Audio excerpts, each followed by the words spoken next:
All right, we're doing the outside. You know, I love that DIY light, AKA the sun. So today on this week's Mainstream Video, we are talking about makeup, just the basics. What do you need if you don't have the professional team? So stay tuned. Video has to be, you have to feel like you want to do it.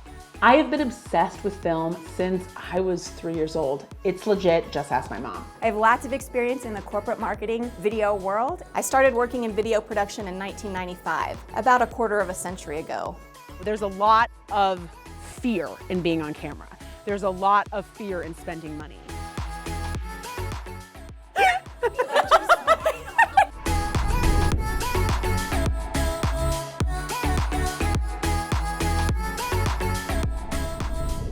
We've made a lot of videos for Mainstream and we didn't use makeup.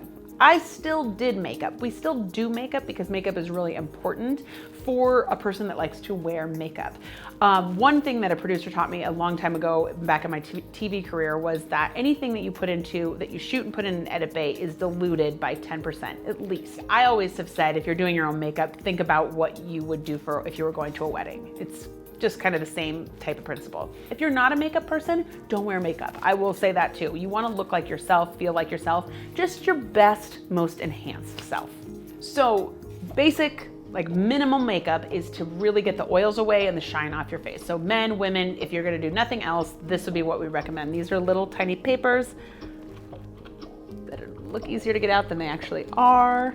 And you can just do a little blotting and that'll take away some of the shine and the oil. The other thing we use is, and you can get these at any drugstore, the other thing we use is this translucent powder. Works for any skin tone. You can see that it's not, you know, a taupe or a light or a dark beige, and that also takes the shine away. So even if you're not gonna go full makeup, just do the bare minimum to make yourself look a little bit better.